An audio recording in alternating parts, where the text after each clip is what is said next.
Every day we see more and more cars on streets and highways, and if you happen to look closely, some of these drivers are teens.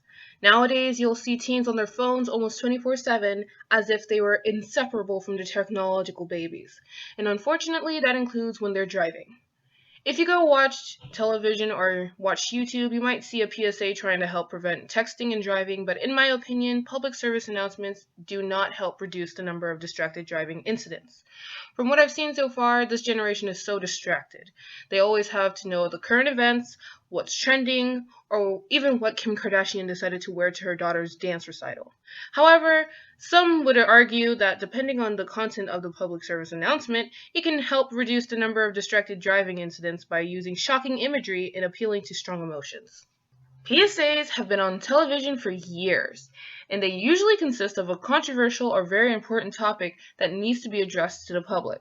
When a company or organization wants to bring light to a certain problem that may be occurring, such as drinking while driving and texting while driving, they will most likely create a PSA. While creating a PSA, this company or organization must spend time for research and try to get the most current and up-to-date facts on their topic to be convincing and accurate. They must also consider their audience. They must determine whether they are targeting parents, teens, teachers, or another social group and figure out the target audience's needs, preferences, and try to relate to them as much as possible to get their points across. These methods help companies and/or organizations to appeal to our emotions, which help get their points across. For example, a study by Carnegie Mellon University, which was published in 2008, found out that driving while using a cell phone reduces the amount of brain activity associated with driving by 37%.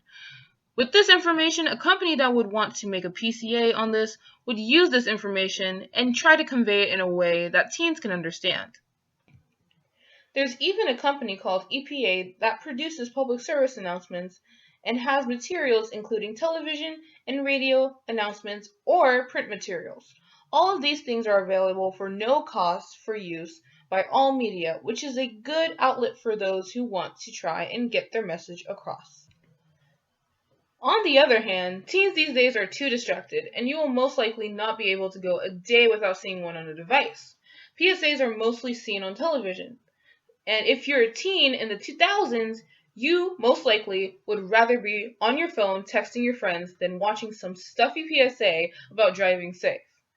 The problems with PSAs are that not too many of them have expanded their horizons beyond television, which is a problem because teens are most likely to use things like YouTube where PSAs are rare. Even when they are presented with a PSA, a lot of teens these days will ignore them and pass it off as cheesy. The reason for this is most likely because messages like this are always being addressed in one way or another, and after a period of time, a person can become desensitized to it and ignore it altogether. There's also the fact that many teens are haughty and believe that an incident that could involve texting and driving could never happen to them. In conclusion, even though PSAs are a great device to enlighten people on a subject that they might be ignorant to, there are still cons that occur when presenting these topics. A way these companies and/or organizations can improve is by not talking down to their target audiences and increasing on their creative liberties.